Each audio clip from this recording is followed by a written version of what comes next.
mempersembahkan serial Sandiwara Radio Borobudur. Di tanah Jawa, saat kerajaan Mataram kokoh berdiri, setindak demi setindak, perlahan namun pasti, berdiri megah sebuah bangunan suci, Borobudur.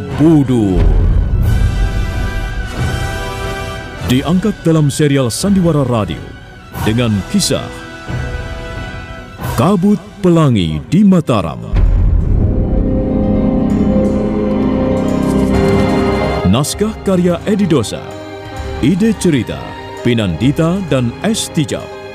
Para pelaku: Petrus Urspon sebagai Gunadarma, Bambang Suryo sebagai Busutarai, Insan Kautsar sebagai Risang Janaka, Nugraha sebagai Busudandai, Novi sebagai Kencana Jingga, Desi Indah sebagai Gandu, Devi Kurnia sebagai Dewa Kinara, Dewi Ayu sebagai Diah Lokapala, Wiwi sebagai Dewi Manohara, Elias sebagai Purnawijaya. Dibantu oleh Ari, Guritno, Ashari, Edi Juni, Rifki, Pripanggi, Sulis, Teti, Arif, Eni, dan sederet bintang sandiwara radio lainnya. Pembawa cerita Asdi Suhastra, sutradara Edi Dosa.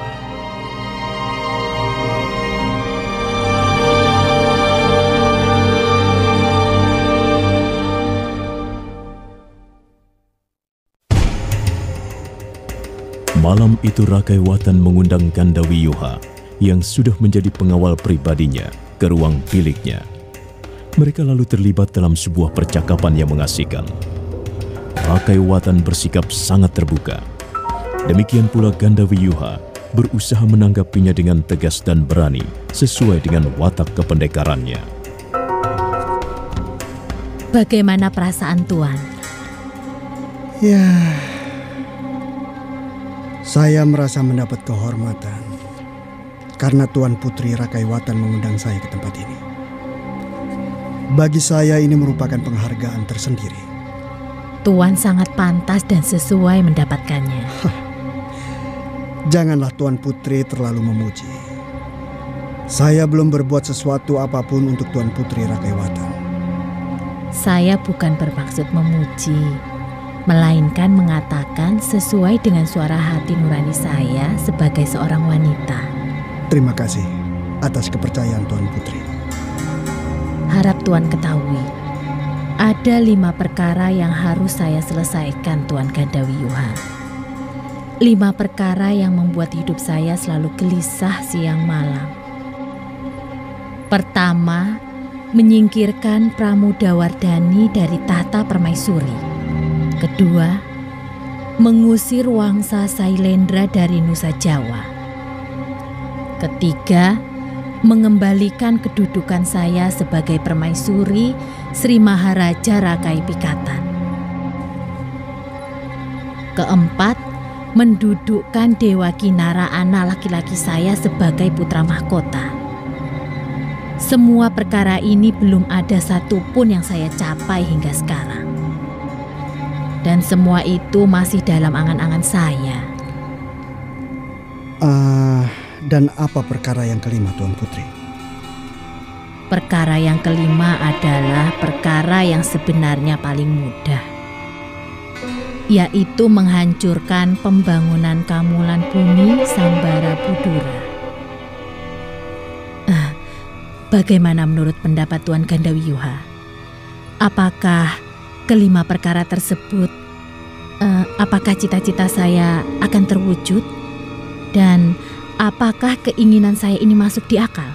Ya, saya kira bisa diterima, Tuan Putri. Maksudnya bisa diterima itu apa, Tuan? Maksud saya begini. Apa yang menjadi keinginan Tuan Putri bisa saja diwujudkan. Untuk itulah saya memanggil Tuan Gandawi Yuha.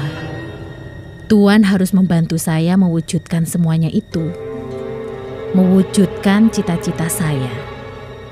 Dan menyelesaikan 5 perkara yang selama ini menghantui saya siang dan malam. Apakah Tuan bersedia? Iya. Saya bersedia karena sekarang saya menjadi pengawal pribadi Tuan Putri Rakaiwatan. Apakah Tuan sanggup melaksanakan semua itu? Saya akan berusaha dengan seluruh kemampuan saya, Tuan Putri. Sekarang Tuan harus berjanji di hadapan saya. Baik. Saya berjanji. Saya akan mempertaruhkan segala-galanya. Kalau perlu nyawa saya sendiri untuk membantu Tuan Putri Rakaiwatan. Saya percaya. Terima kasih Tuan Gandawiyuha. Tuan Putri? Kenapa? Tuan Gandawiyuha keberatan saya memeluk Tuan? Apakah Tuan sudah lama tidak merasakan kehangatan seorang wanita? Iya. Sudah cukup lama juga. Sudah lama kehidupan saya tanpa kehadiran seorang perempuan. Apakah Tuan pernah disakiti perempuan? Tidak. Saya seorang pendekar. Saya lebih senang berkelahi dibanding bercumbu rayu dengan perempuan. Maaf Tuan Gandawiyuha. Rasa-rasanya seorang pendekar tidak cukup kalau hanya pandai bermain keris dan pedang. Dia juga harus pandai yang lain-lainnya, termasuk pandai bercumbu dengan seorang wanita cantik. Tuan setuju kan? Iya, saya tentu saja saya setuju. Tuan bisa membuktikan jawaban Tuan sekarang. Mari Tuan, mari kita tutup kesepakatan ini dengan bersenang-senang.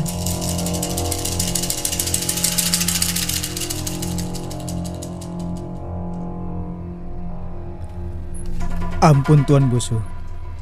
Hamba menghadap memenuhi panggilan Tuan Busu. Duduk Risang Janaka. Iya Tuan Busu. Baru saja aku mendapat laporan. Ada 2 orang dayang-dayang berkelahi di halaman istana Keputren. Gara-gara kamu. Gara-gara hamba? Iya. Dayang-dayang itu namanya Saji dan Rupini. Katanya mereka sampai gelut untuk memperebutkan kamu Risang Janaka. Hamba kenal mereka Tuan Busu. Tapi hamba sama sekali tidak mengira bahwa hal itu akan terjadi Tuan Busu. Kamu terlalu sembrono. Tidak hati-hati. Aku sudah berpesan apa? Jangan membuat keributan. Jangan membuat ulah. Tapi Tuan Busu, dayang-dayang itu yang ribut sendiri. Iya. Tapi kamu yang menjadi sebab. Menjadi gara-gara.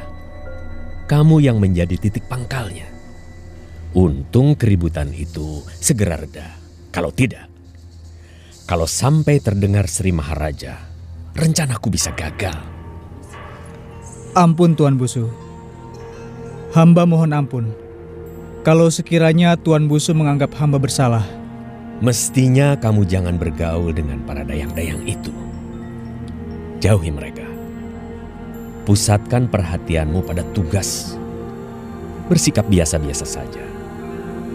Lebih baik kamu tidak usah keluar ruangan bilik kalau memang tidak ada keperluan penting. Baik Tuan Busu. Sekarang saya akan lebih berhati-hati. Baiklah. Sekarang ada satu hal yang ingin aku ketahui. Bagaimana pekerjaanmu? Sudah sampai di mana tugas yang aku serahkan padamu? Hamba sudah berhasil menemui Dewi Manohara Tuan Busu. Berapa kali? 3 kali. Kira-kira bagaimana? Apakah kau sudah bisa mengikat hatinya? Menarik perhatiannya? Sepertinya hamba siap membawanya keluar dari istana. Bagus. Sekarang begini Risang Janaka. Malam nanti, ketika bulan mulai terbit di langit sebelah timur, bawalah perempuan cantik itu berjalan-jalan keluar dari ruangan bilikmu. Kami akan menunggu di samping benteng istana. Di bawah pohon beringin yang besar dan rindang itu. Kamu tahu tempatnya? Hamba tahu Tuan Busu. Hati-hati. Jangan sampai gagal. Dan ingat, ini pekerjaan berbahaya. Hindari bentrokan dengan penjaga. Mengerti? Hamba mengerti Tuan Busu. Kau boleh pergi. Hamba mohon pamit Tuan. Ayo.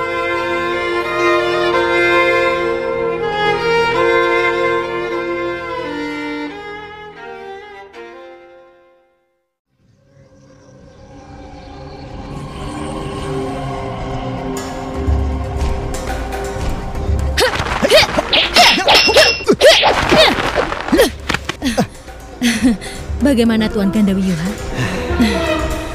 Gerakan Tuan Putri masih termasuk lamban. Tuan Putri harus berusaha untuk bergerak lebih cepat. Masih kurang cepat? Iya. Kalau sabetan pedangku bagaimana? Ya, sudah cukup bagus. Hanya Tuan Putri harus bisa menentukan sasaran yang lebih tepat. Kurangi sabetan di bagian bawah. Perbanyak sabetan ke arah jantung, ulu hati, ataupun leher. Coba kau ambil pedang itu. Ayo Tuan, temani aku berlatih. Baiklah. Sekali lagi Tuan Putri harus bergerak lebih cepat. Akan aku perbaiki kesalahanku.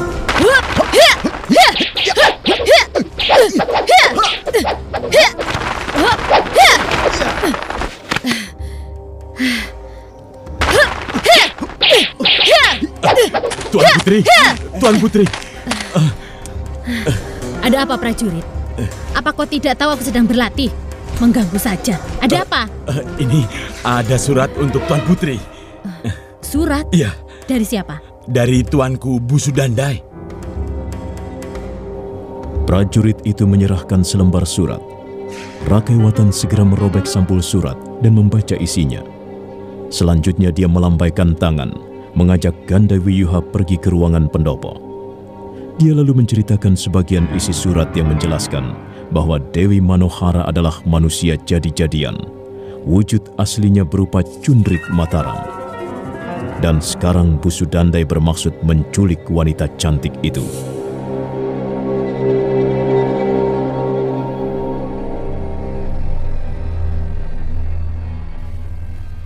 Rencana itu akan dijalankan malam ini juga Kakang Gandawiyuha. Kita disuruh menunggu hasilnya di rumah Busu Tarai. Bagaimana menurut pendapatmu? Saya masih belum yakin. Tapi kita lihat saja nanti Tuan Putri. Lalu apa rencana Busu Dandai selanjutnya? Maksud saya kalau Dewi Manohara berhasil ditangkap bersama Risang Janaka, apa rencana selanjutnya? Mereka akan dibawa di suatu tempat. Mungkin berupa sebuah puri Durga. Dan mereka akan dikawinkan. Setelah dikawinkan? Setelah mereka berhasil dikawinkan, di bawah upacara perkawinan dan sesaji para Batari Durga. Di bawah pimpinan seorang Dang Acarya, Ringkas Siaiwan, dan rencana itu berarti sudah berhasil dengan mulus. Begitu mereka masuk rumah pengantin dan berjumpa rayu, selayaknya sepasang suami istri, saat itu juga Dewi Manohara akan kehilangan kodratnya sebagai senjata pusaka. Dia akan menjelma menjadi manusia biasa untuk selamanya. Dan dia akan menerima nasibnya sebagai manusia. Artinya dia bisa terluka, dan dia bisa sakit, atau mungkin dia bisa dibinasakan.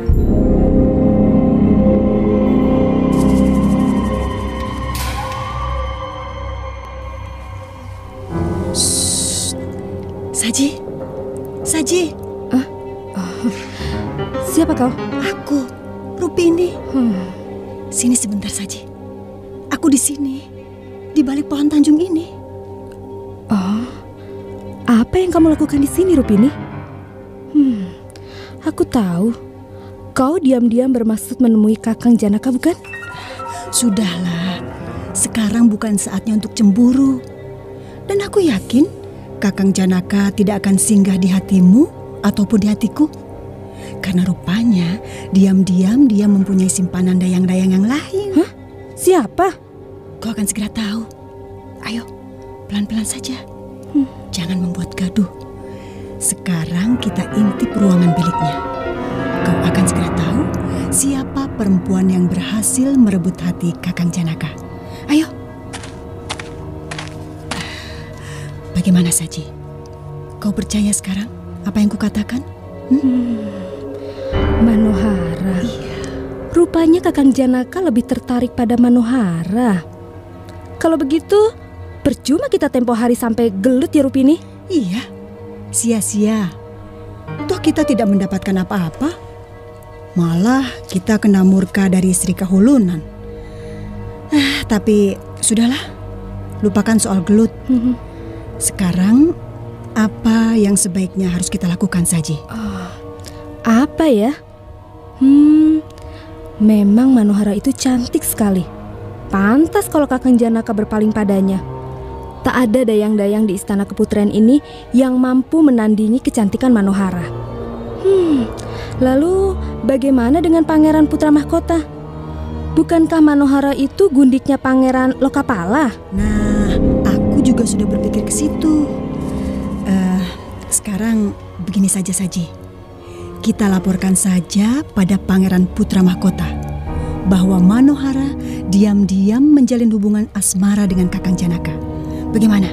Setuju? Tapi kasihan juga Kakang Janaka. Alah, untuk apa kasihan sama dia? Dia tidak pernah memikirkanmu. Dia tidak pernah memikirkan kita. Sekarang dia malah sedang enak-enak jatuh di pelukan hangat Manohara. Sudahlah, relakan saja. Ayo.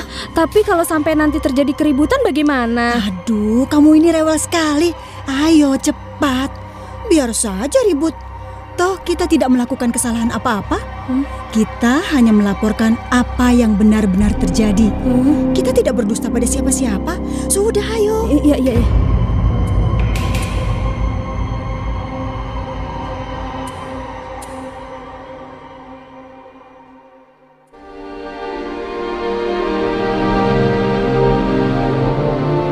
Semula Saji masih ragu-ragu, tapi akhirnya dua orang dayang-dayang cantik itu melangkah beriringan menuju ruang peraduan Pangeran Putra Mahkota Dyah Lokapala. Nah, bagaimana kisah selanjutnya? Saudara pendengar, ikutilah terus serial Sandiwara Radio ini, Borobudur, dalam episode Kabut Pelangi di Mataram. Sampai jumpa.